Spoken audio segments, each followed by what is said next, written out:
What is up, everybody? Solomon here. Super excited to be with Genfinity, interviewing a multitude of builders across Web3. Today, we're going to be diving deep into the DeRec Alliance and the future of digital asset recovery. So if you've ever lost a password, a wallet, or access to something important online, you know how stressful and sometimes impossible it can be to get that back. DeRec is aiming to change that by creating a universal decentralized standard for recovery that works across platforms and ecosystems. Today, we're joined by an incredible panel.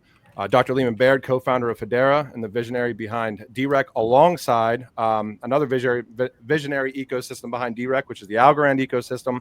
We've got Marc, leading strategy and marketing behind Algorand Foundation, Mei Chan of Hashpack, and Ben, co-founder, CEO of Multiverse X.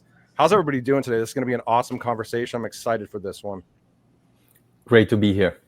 Pleasure, guys. I want to start with kind of to hear everybody's stories, what your own connection is to DeRec. What was the moment that kind of made you think, yeah, this could fix a pretty big problem in crypto? Maybe I'll start with you, Marc. I know that you, Algorand Foundation, alongside the Hedera ecosystem, kind of founding this. So, Marc, I would love to hear from your standpoint. What made you kind of join? The honors to go to Leemon, because Leemon was the person who came up with the idea and the concept, and then we were of course more than happy to join the alliance, because we think it's a really big problem. And I think, you know, if everybody can go back in time and think about the first time they actually discovered crypto, and the first time they actually had to write down those 24 passwords and be nervous about like what happens if you lose them. Like, I still remember doing this myself, and it was like, oh my goodness, am I doing this right? And if I don't do it right, I'm gonna lose my money. And it's stressful. And I think everybody who basically entered into crypto the first time they did this felt this level of stress. And so I think we'll never really get to like a full mass adoption if we don't take that stress factor away. And that's why I think this is such an exciting project. Leemon, I would love to hear it from you, because I know there's lots of content out there, but I would love if you could kind of just give us what was kind of the aha moment for you and why this was such a big problem to solve in crypto blockchain. Oh, but everybody knows this is such a big problem. So, you know, there's the guy in England who keeps trying to get permission to go into a landfill and try to find his hard drive. And there's the guy in Canada whose heirs don't know his password and it's just gone. You know, it's like $100 million.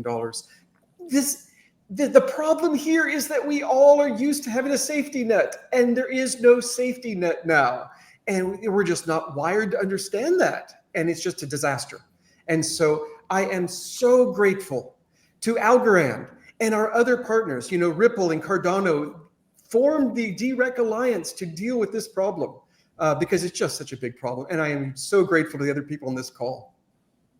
Ben, I would love, you know, Multiverse X, one of the, well, I think the most recent ecosystem to join the DeRec Alliance. And what was kind of the ethos? I know that you guys have ties to 2FA kind of directly within the ecosystem, which is, you know, just awesome. Security and safety are certainly paramount in this space. I would love if you could tell, you know, maybe the story of how you guys decided to end up joining. 100%. So again, really great to be here and hear the stories and sort of add a bit of a contribution to the conversation. Look, I do believe that this is, as our colleagues here have mentioned, one of the largest costs that we've been silently paying to the adoption of this technology, where billions of dollars are silently lost forever. And we're just seeing the money flow as we go through our lives. And you always hope that it never affects you. Like, you're not one of the lucky ones that loses a seed phrase to tens of millions of dollars and so on. That it's a nice problem to have, to make those millions of dollars, but then to lose them, I cannot imagine. But I think every one of us has, in some form or another, gone through that problem, like lost at least some seed phrase and never recovered it. And you almost take it for granted for a long time that's the cost, that you should be more careful, more attentive, meticulous. But it's only when you flip the switch a bit and zoom out and say, hey, if I were to rebuild something from scratch, how would I tackle this for billions of users so that they don't pay the price that we pay or we've paid up until this point. So I love the initiative, the efforts that are being done to surface these problems, make sure that we understand the challenges that are too silent, and until they hit you, you don't see them every day. But at the same time, I feel there's so many solutions, and there are these very simple, almost magical solutions where if you apply something like a 2FA by default for any user that comes in, at least starting from today, you'd be in a very different place just because you don't have to lose that money. So we're very excited to be part of the conversation. And I think maybe the 2FA element should be almost like a common sense standard that everyone embeds. You can go even further than that with digital testaments and things like that. But that seems like a reasonable starting point to stop paying billions of dollars to this maybe flaw that we've embedded in the initial technology. I definitely want to mention DeRecAlliance.org for you guys to, I'm going to kind of intermittently kind of drop that in throughout this stream here. But May, I know from your stance on Hedera, as you know, from Hashpack's standpoint, kind of being the ecosystem wallets, it was interesting at HederaCon in February, you were kind of talking about wallets as ecosystem gateways. And I know that you guys have been contributing into DeRec kind of since very, very, very early on. I would love your thought process too, why it was so important to join the initiative, and not only to join, but to actively contribute. Yeah, absolutely. We've been part of the DeRec Alliance for 2 years now, and we've been following since 2022 when Leemon first was talking about it, and we were like, oh, this actually sounds like a really, really good idea.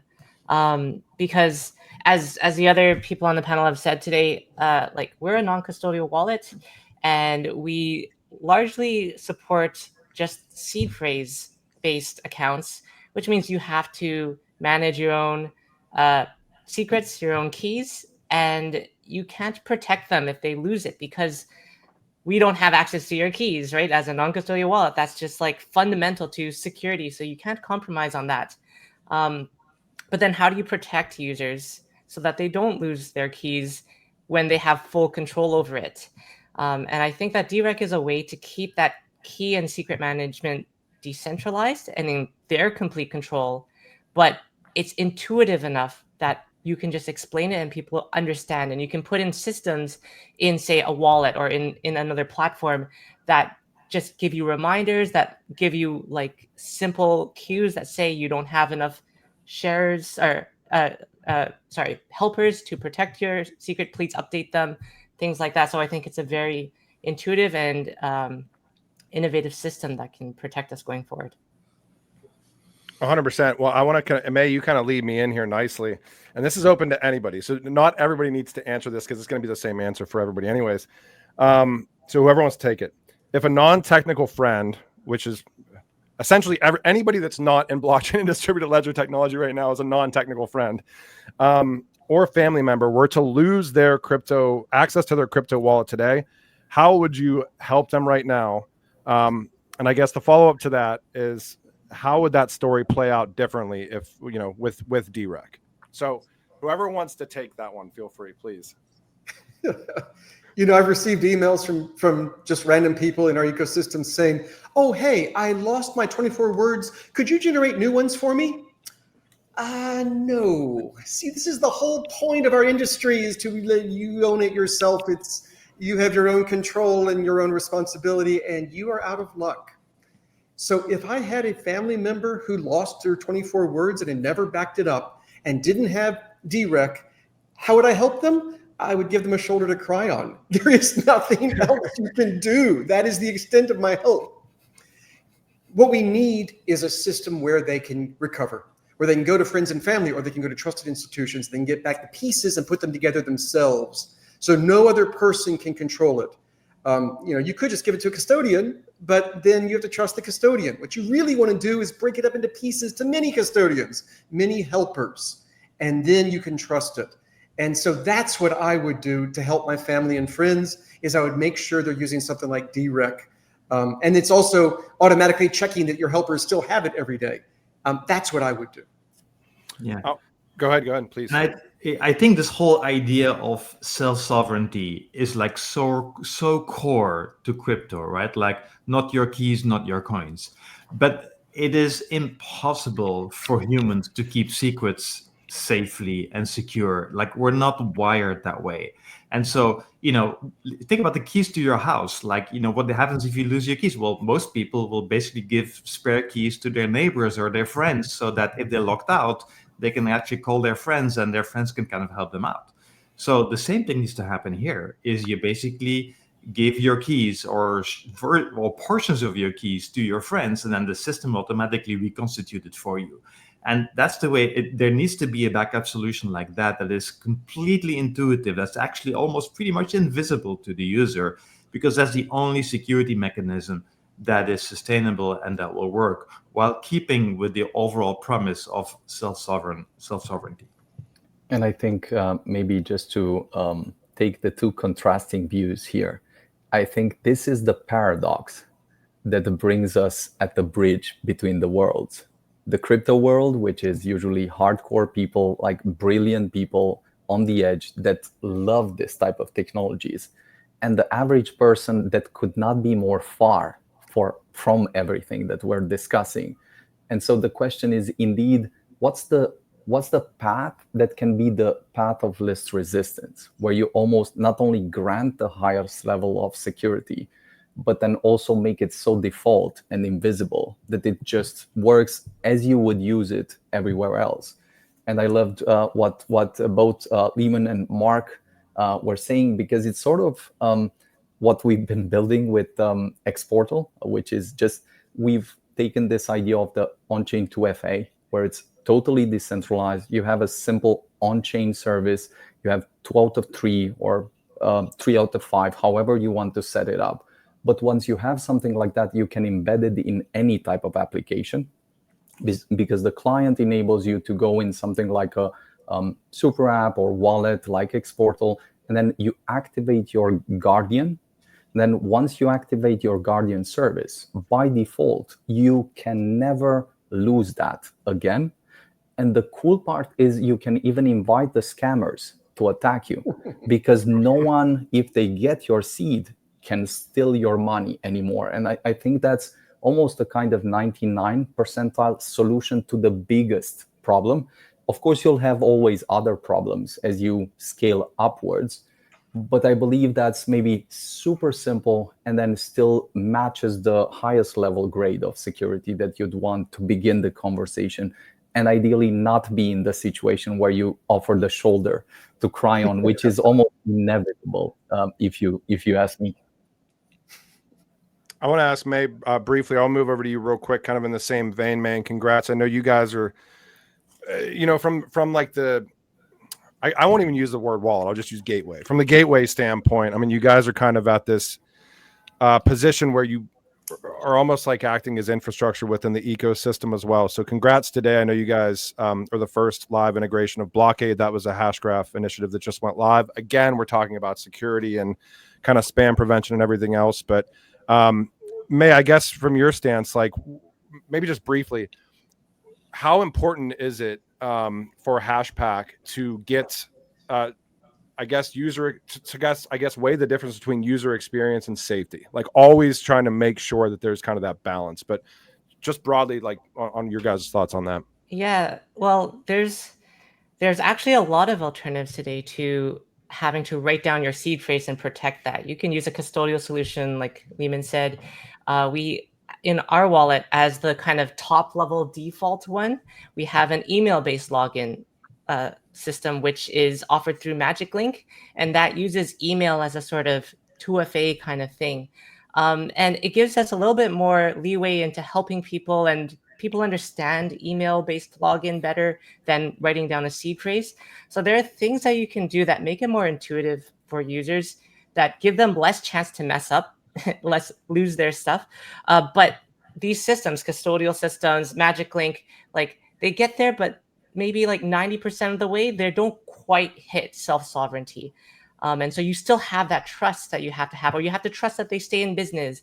You can't forget about it for 10 years and then come back and then, oh, they're gone and you can't get it again. But for the most part, for most users, it's good enough. And they're not securing millions and millions of dollars. If there's anyone who's securing millions and millions of dollars, I hope that you're either using your own seed phrase or you're paying an enterprise-based like custodial system that has insurance that is like guaranteed to do it. But then you're losing out on other benefits of crypto. So there's trade-offs for everything, but I think that DeRec is a really good piece because it sort of lets you have your cake and eat it too. It kind of, you have your self-sovereignty, you own your seed phrase, you have to manage your keys, but now there's a tool to help you recover your keys, and it's decentralized, and you don't have to trust anyone to do it. Well, you don't have to trust your friends, but you have to put it with a bunch of friends and family, right? Or systems or whatever, but there's ways to keep it under your control and in an intuitive way, which is really what's important. Because people don't understand seed phrases, they don't understand how to secure things for a long time. For example, Ledger, you think you put your Ledger in your safety deposit box. If you come back after 10 years and that USB is dead, you better hope you wrote that seed phrase down on a piece of paper next to that Ledger, right? So that actually happened to me with the original version of Ledger Nano. The Ledger just like totally it just like died. I couldn't access it at all. Luckily, I wrote it down, and luckily you wrote it down, right? I want to no, go ahead, May. Sorry. Yeah. So basically, this is a tool. This is a paradigm that I think will be really easy to adopt. I want to zoom out a little bit. I think we're all kind of leading towards why initiatives like DeRec, these kind of open standards initiatives, anybody can join, agnostic technology. It doesn't have to be about any one network. I mean, the founding members are really impressive all the members are really impressive within DeRec. You can kind of take a look right here of kind of where we're at right now. But I want to zoom out maybe just briefly here and ask maybe everybody's kind of thoughts just briefly on what they think an initiative like DeRec looks like if successful. Like if it really takes off, what's kind of the measure of success for you guys? I'm sure it's different. I'm sure everybody's different here. I'll start with you, Leemon. Yes. So this is what humanity needs. And we don't just need a system for doing backups. We need it to be interoperable. We need a standard. So anyone could sit down and make such a standard, but then you could only have your own helpers, and each helper would have to use the same system as the people that are using them, the owners of the secrets. What you need is a standard. And everyone we talk to agrees, yes, humanity desperately needs something like this, and it needs to be a single standard. And if someone doesn't like our standard, then join the DeRec Alliance and you can change our standard. But humanity needs a single standard. Success is that we see it roll out in wallets, in the Web3 world. And then when we see that, so our world understands decentralization. So decentralized recovery is a natural fit, but this is just the beginning. Then we roll it out to password managers. This is purely the Web2 world, but the Web2 world needs it as much as the Web3 world. And the whole idea of being decentralized is a little bit weird for them, but the use case is compelling. The reasons for it are compelling. And so we roll out to that and we get some of the password managers to do it. And then eventually we get it built into iOS and Android so that the built-in password manager is using it. And I say passwords, but also passkeys and also secret credentials inside of an identity. Identity is so important. So identity management systems. So what we need is, as humanity, we are moving to a world where everything is digital and everything is based on a secret that only you have. And we are not prepared for that. We are just not prepared, ordinary people. And so success is that we roll this out so that it is a universal standard and everyone is using the same standard and everyone can use each other as helpers. And you can be helper services that can help everyone. That is success. Benjamin, I saw you on mute, or Ben, I saw you on mute there for a second. If you wanted to add anything, or I can move on. Yeah, so I would just add on what Leemon was mentioning, in the sense that a simple, visible, and probably great metric is just maybe showing money that has been saved. Because any type of wallet that has this, and you would showcase in a visible way that this money is saved from going to trash, literally going to trash. and then that amount becomes larger than the amount that is unsaved.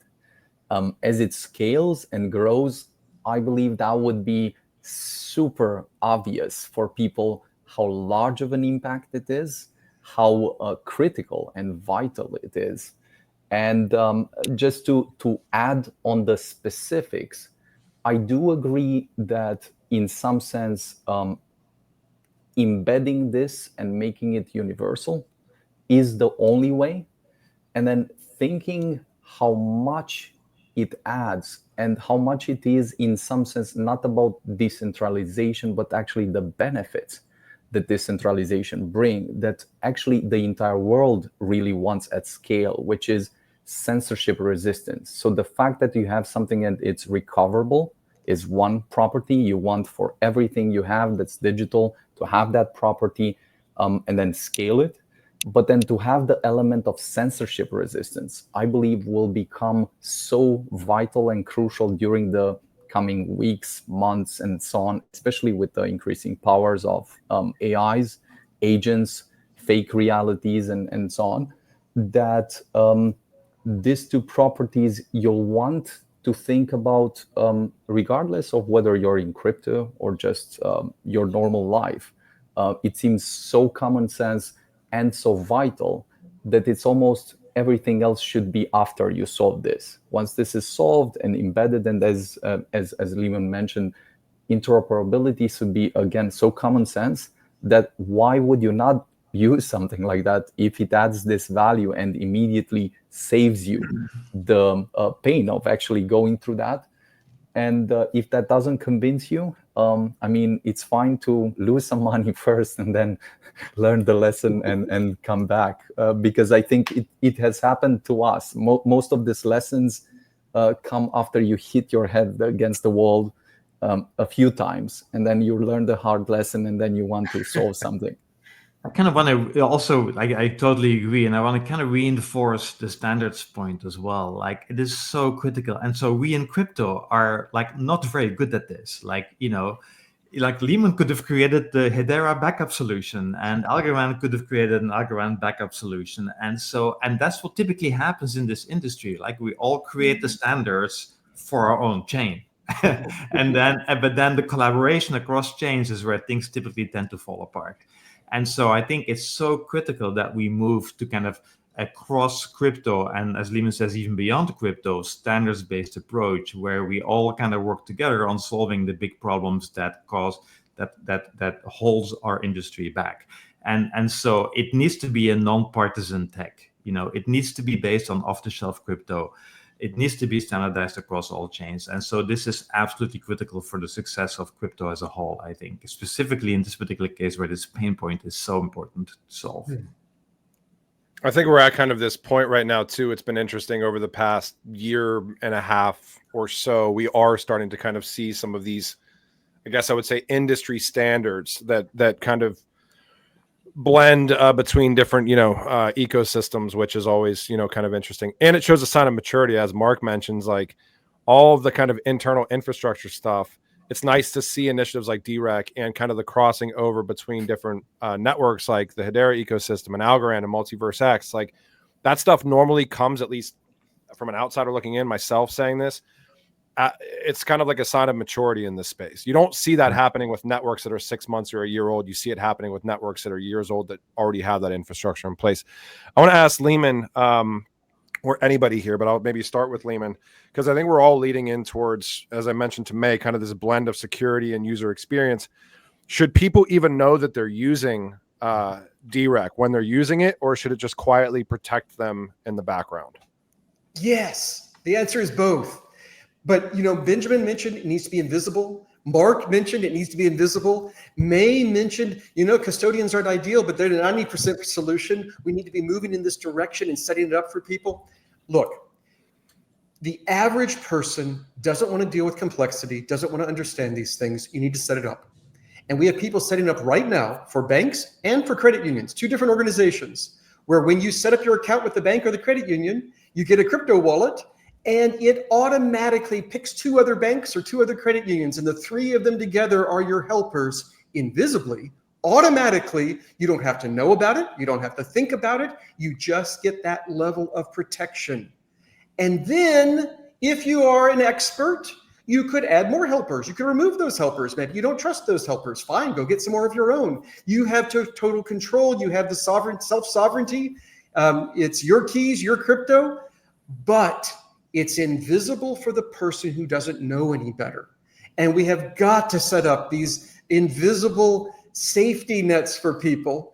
Because, today, if I lose the password to my bank, I know I can get it somehow. I can go into my bank and show them my driver's license. I can go to a court and get back. There's some safety net.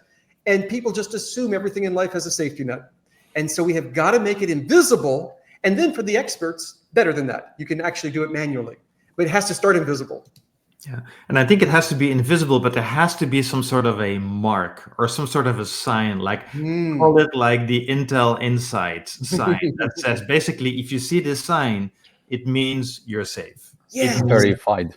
so it or verified by DeRec or like whatever we come up with, but there needs to be some sort of a mark that is a trusted mark that people can recognize and say, okay, with this, I see this sign, I'm safe. Yes, Marc is good. Thank you, Marc, for the Marc idea. I think Ben's idea too is awesome. And I know, Ben, you're going to go here in a sec, but I love the idea of almost like a live ticker up in the corner that shows funds saved anytime DeRec kicks in, which should be all the time, as Leemon's mentioned before, because all the devices are constantly pinging each other. Yeah. You almost have that live ticker. That was cool too. But Ben, I didn't mean to interrupt. Go for it. No, I do believe that the invisibility of it is only with respect to complexity. So you don't want to know the uninteresting stuff, but you definitely want to know you're safe. You want to make that as large and clear as possible, because that gives you comfort, that gives you peace of mind. And I think the key word here with respect to security is this thing that, let's say, we've been discussing for years now, which is progressive security. So when you don't have any money, like, don't make me set up a safe that is bulletproof and I need to go in the mountains to secure this in 5 locations because I don't have any money, like I have $1. Make the effort proportional and timely. Like, if I want to put $1 million, of course, there's a bit more warranted effort there that I would happily go through, and it doesn't break my mind. It's only when to apply a one-size-fits-all, let's say, a rule to people that come in for the first time, that just tourists. They've heard about this weird things called memes or these other assets that have just emerged, and they want to buy $10 of it. And then we want to teach them about rocket science and the bulletproofness of these wallets and so on, which is almost hilarious. But I think we are learning through that. And so I very much welcome this type of initiatives, and the idea of taking the steps, the effort, and then teaching people, but trying to make it default. Like, I'm having a wallet. This is, I can use it without anything, but then when I put $10, when I put $100, what's the point where you prompt me with this very simple thing that seems like a natural nudge, as opposed to teaching me everything that you know about security and all of that. But yeah, this, I feel we're already having the right conversation, and we're about a bit preaching to the choir here, but it's very welcome, I believe, to reinforce and reshare these simple things while having the highest level of bulletproofness. Because I do think that the paradox of maximum simplicity and intuitiveness and maximum non-custodiality and your keys and so on has been solved. You can have both of them, and you don't need to make a trade-off, at least for this thing. Maybe for some other things you still need, but that's the great part of the conversation I believe we're having. And I do think when we talk about understanding DeRec or knowing about DeRec, I think that there is a world where the average person understands it, because when we think about securing passwords in the real world these days, right? before it was just passwords, and you had to teach people, don't just use numbers, don't just type in a regular word like password 123 or something like that. And people learned that. And then you add in 2FA, like SMS 2FA or email 2FA, and even non-technical people these days understand, oh, it says to go check your email, click on the link, and now you can get into your account. So I think that we see paradigm shifts as culture melds with technology, as people become familiar with things that are now at a point where it's so intuitive that you can just use it. We're now moving from managing your own passwords into password managers with, your phone now, your phone now taking care of your passwords, your Google account now taking care of your passwords, and then moving away from passwords completely into passkeys.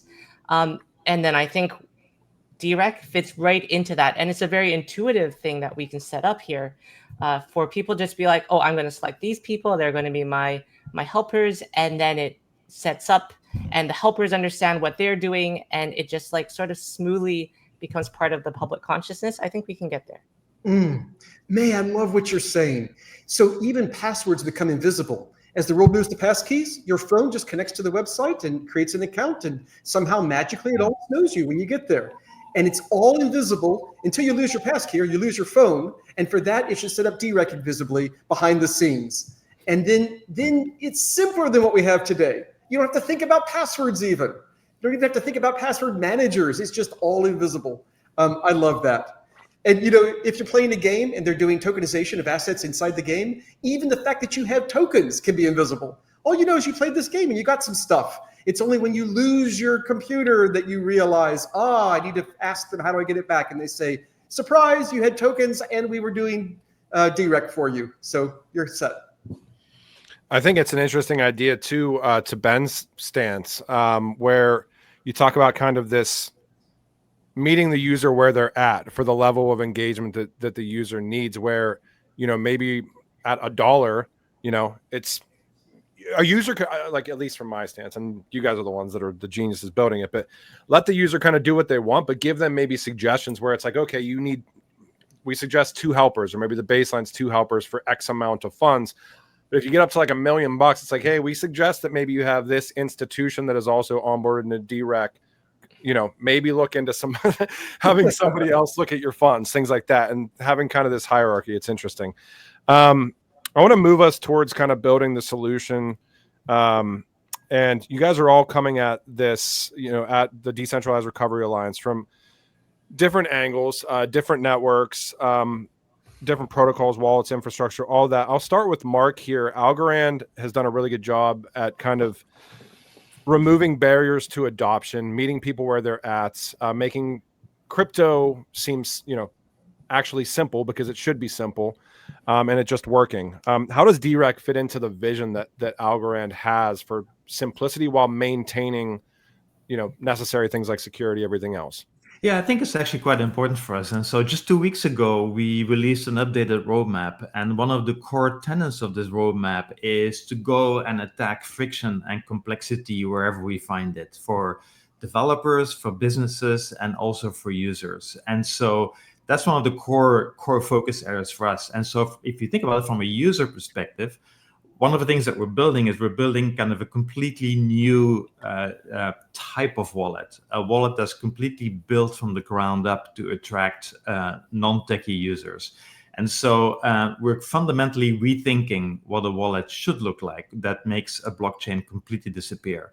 That means it will have identity at its core. So people will be able to kind of add their own identity, their verifiable credentials associated with this. We have a partnership with World Chess, who's going to use this as a global chess passport. So it starts with identity and the verifiable credential framework. And then on top of that, we basically abstract away all the complexity. So DeRec is going to be a core component of this. Liquid auth, which is a standards-based approach to kind of get rid of passports altogether by using OAuth and passkeys, is part of it. So you'll be able to use this crypto wallet to sign into any kind of Web2 website. And it's also used to actually remove the last vestige of decentralization in crypto, which is Wallet Connect. So it basically replaces a centralized mechanism for connecting a wallet to a dApp with a decentralized mechanism, which I think is really, really important.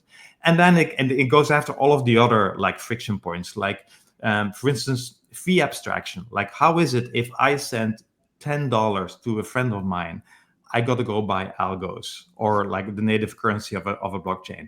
That makes no sense. So we're implementing fee abstraction, so the wallet provider can actually handle the fees as part of a subscription model or whatever the business model is that the wallet provider has.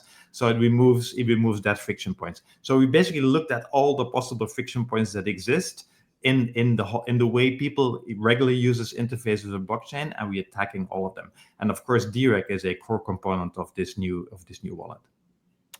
So I have a sidebar for you, Marc. I did a video because we obviously did an article on the roadmap and stuff, but I also did a video, and I had like speculation in my head. I'm like, I wonder if Algorand's Rocca wallet, and I don't know if it's Rocca or Roca. I always mispronounce it. Rocca, yeah, Rocca. Rocca is Italian for fortress, and of course, the first objective of a wallet is to keep your funds secure. Which I was reading through the description of it. I'm like, and I said it in my video too. I'm like, I wonder if this uses DeRec, because it sounds like this is something that would almost have perfect synergy for DeRec. So that's awesome, and thanks for the confirmation. May, I want to move over to you. Wallets live and die by simplicity. Hashpack has kind of gotten all those kudos for like years for just the user experience, and I think it's an awesome user experience. For those of you guys that haven't checked it out, check it out. But how do you see DeRec fitting naturally into wallet use? Yeah, well, like I said about having a paradigm shift, I think you can make this use of DeRec very intuitive for the user, where you put it in as part of the onboarding flow, where you just choose your helpers, or you find ways to secure it so that they can recover it. You give them prompts, the user prompts, so that they can, like right now, wallets already say save your seed phrase, and then they make you check a checkbox to make sure you did save your seed phrase, and then maybe even write down, like show a few of the words in that seed phrase, so that on another screen, so that you make sure that it's somewhere. That's kind of like the most basic paradigm to at least make sure the user's written it down somewhere. But we can add in things like DeRec right into that flow so that it becomes even easier. And I think that, I hope one day we just do away with seed phrases completely, keep that in the background, and just have ways for the user to manage it while still staying true to this idea of self-sovereignty. But I think we can go there, and I think, I'm actually really excited about what Marc is doing with Rocca Wallet. That sounds fantastic. All of that sounds really, really good, and those are hurdles that we need to tackle to get that mainstream adoption and to get wider use of blockchain technology. And of course, we'll open source everything, so anybody can pick any piece that they want of it.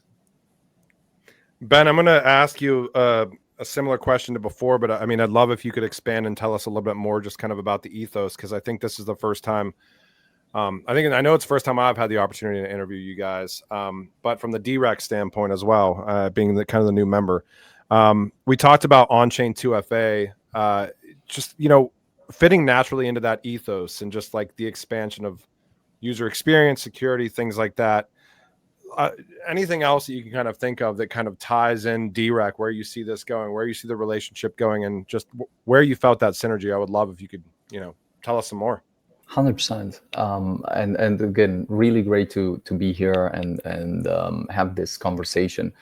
I think if I'll maybe share two thoughts. One is almost first principle in some sense, but if you zoom out and look at humanity, where we are right now, it's almost we've invented in some sense this idea of a kind of safe state.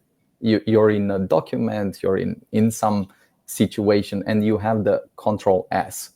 And people, like, whatever you do, whether that's a game or that's something really important, imagine for a second that you don't have the safe state yet invented and discovered. How wrong and how strange that situation immediately puts you in. There's a discomfort that you feel and have felt throughout your life whenever you've written something or have been working for hours at something, and then for whatever reason you lost that thing. And I think we all remember that feeling of how strange it is after one day or whatever you lost that thing. It's similar with money. And I believe that maybe one level where DeRec will strike a chord in the broader audience, even beyond Web3, is this idea where beyond the Control S, beyond the safe state part, you need the censorship resistant element. And although that sounds a bit abstract at first, like that's just a natural progression of a saved state. How do you make sure that once I've saved this, you cannot edit it, fake it, or just censor it or modify it in a way where it's crucial, it's safety critical to actually not have it modified in any way. And I think maybe that's a kind of language that people would understand, especially in banking, especially in any type of safety critical environment, because they deal with that, and it's very, very natural in some sense meeting them where they are.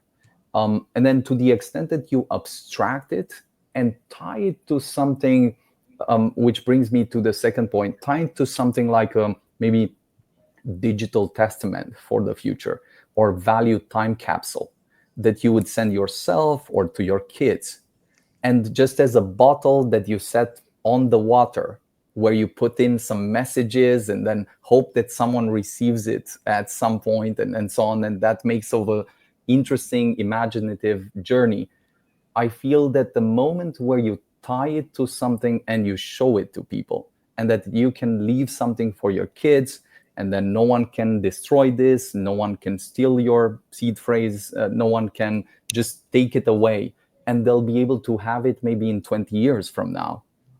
That's something that puts you in a very, very different state, that's more about seeing this technology adopted at scale, and then what's needed to actually see that happen. So again, very much appreciate the efforts, because that's hardcore. Usually it takes a lot of time until we are ready to simplify it enough and the world is ready to connect it to the problems they have. And that's an entire process. But I feel the moment where we are at right now is, it seems we're right before this inflection in geopolitics, in banking, in financial services, and we've survived this this journey through the desert for many, many years. And now we're having the right conversations, and we're ready to share them with the next billion users, or maybe next billion agents. Who knows? Who knows which comes first? I know the quote from when you guys joined, Ben, and I'll read it real quick, and then I've got a question for Leemon. But Ben's quote from Multiverse X joining the DeRec Alliance was, the DeRec protocol hits that rare balance, an open standard backed by some of the biggest players in crypto, aligned with our values and built for the real world. Multiverse X is excited to contribute and help shape a safer future for digital ownership, which is exactly what we've been talking about today. Leemon, I wanted to ask, and then I'm going to ramp down here after this question, but where should decentralized recovery sit on Web3 or blockchain or whatever term we're using on the priority list for this this entire space? And why has it taken so long for this industry to tackle it? Okay, it needs to be one of the top priorities. We as a Web3 world are really into what we do, but the other 99% of the planet has no clue. And we have to understand that the average user has no clue. We need to make it safe. We need to make it easy. Mark, you talked about doing everything to reduce friction. May, you talked about how you're reducing friction in your wallet to make it really easy. We have to do that. We have to think about ordinary people. Ordinary people don't want to learn the complexity and don't want to lose everything they own due to complexity they didn't understand. We have to do that. And so at the DeRec Alliance, we have been putting a lot of effort into making it easy for people to implement this. We have the standard is open source, and everyone can see the standard and come join us and help manipulate, add to the standard, manage it.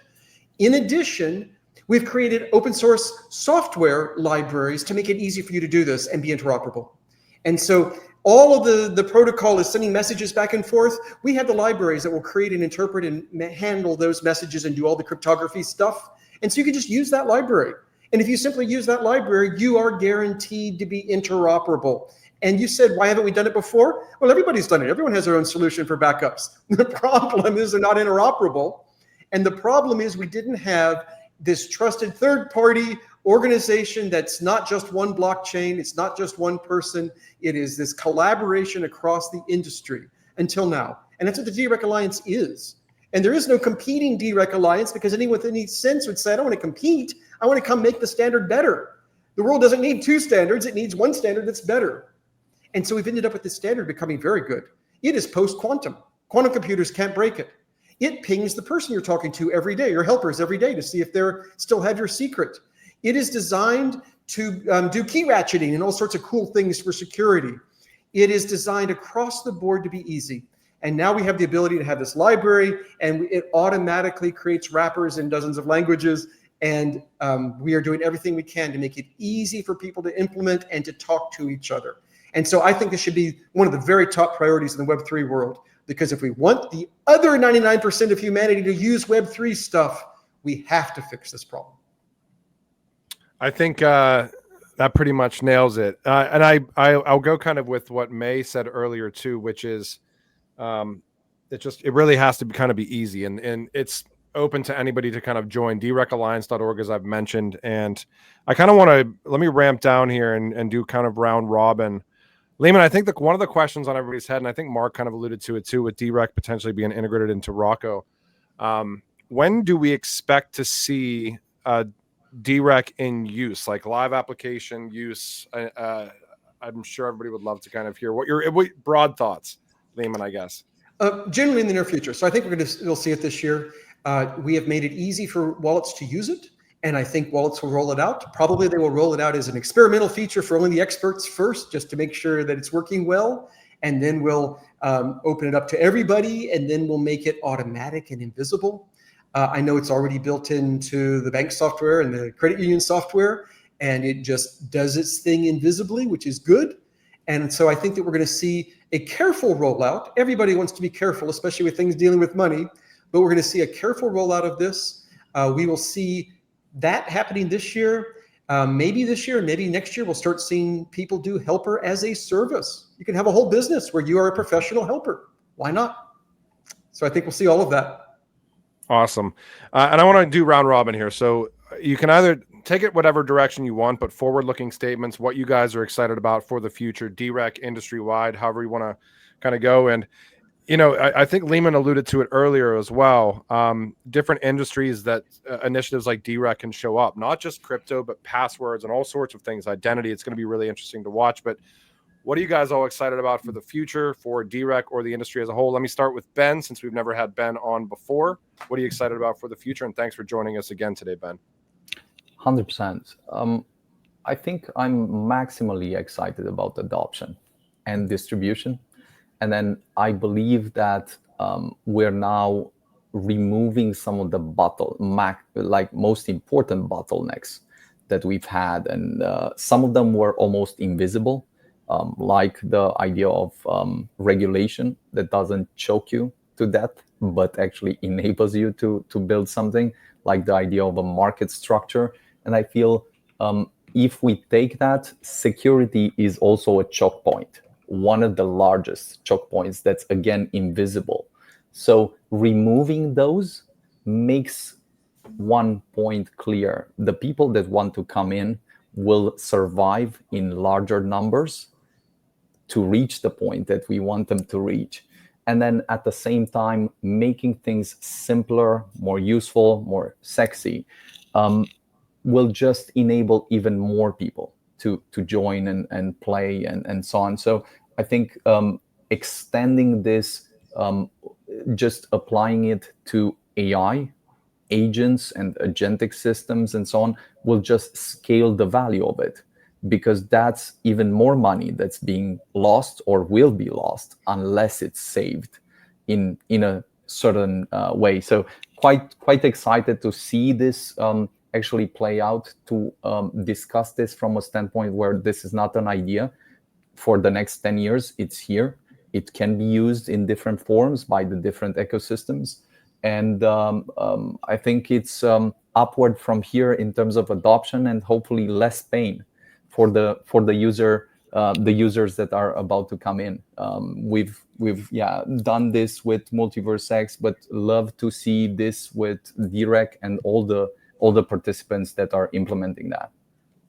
Awesome. Thank you, Ben. I caught my train of thought real quick. So I'm going to mention what I was going to say before I asked Ben that question. I thought it was a really good point earlier, very earlier, when May was talking about, you know, a lot of these centralized solutions. Like, what happens if they go down? What happens if they go away and you have stuff parked there 5, 6, 7 years down the line? So for things to be decentralized and open standards and open source is so incredibly, you know, important. And I think it's probably one of the reasons why this does kind of get widely adopted, at least in my opinion, because it's like, why wouldn't you use something like this? Let me move over to May, what you're excited about for the future. One of the busiest people I know in crypto. May is always in meetings and building and doing stuff. But May, what are you excited about for Hashback, DeRec, or the ecosystem? Well, I think that DeRec has a really good momentum behind it. We have people that are working real hard to build out those libraries and contribute. And I am excited because the working group for DeRec has been very friendly, very open, and it's been a pleasure to work with everybody in the team and see progress. And you know, everybody's very respectful, very professional, and I just love that. So I would, if there's any developers or any platforms out there that are listening to this, I would encourage you to check out the DeRec Alliance and join in on our meetings and contribute where you can, or take a look at using the repos and putting it into your own platforms. That'd be fun. And then for everybody else who is just a consumer, who's a user, you guys are so important because you're going to be the ones that are using this. Get excited about it. Talk about it to your friends. Talk about it on Twitter or X. And just like make sure people know about DeRec because this is so important. And then talk about to your grandma because I think she'll understand it too. Like, it's a very easy to understand system when you just obfuscate all of the like boring crypto tech stuff and you just talk about, well, you're just sharing things with your friends, and then when you need help, you ask them and they get you your secrets back. Awesome. Thank you, May. Marc, thoughts on the future, what you're excited about? And this was the second time I've had Marc on a podcast in like 5 days. So thank you, Marc. Thanks, Solomon. So you know, when you take a step back, right? Like Web3 is all about ownership, right? Ownership of your data, ownership of your money, ownership of your identity. But people are really bad with ownership. Like, you just have to look at the password example, right? Like, people forget their passwords. Luckily, somebody can actually recover passwords. People like take stupid passwords. People put like post-it notes of their passwords on their screen. And like, what most people don't realize is like crypto is cash. Like, whoever owns the private keys owns your cash. So it's not just about like, you know, the risk of losing your private keys. What is the security mechanism that you use to back up your private keys? I'm pretty sure like most people don't have the proper security practices in mind because they don't realize that that private key is the same as cash. And so moving into this kind of world of kind of ownership of data and money and identity will not happen unless there is a mechanism in place to make sure that this happens in a secure way. And that's why I'm so excited about DeRec, because that is the missing piece. This is what needs to happen at scale for people to be able to move into a self-sovereign kind of Web3-like world. And that's what makes me super excited about this. I think we have the solution. Now we just have to get it done. Awesome. Thank you, Marc. And then Leemon, I'll close out with you. What you're excited about for the future. I am absolutely, the thing I am most excited about are the people on this call and in the DeRec Alliance that are building this stuff.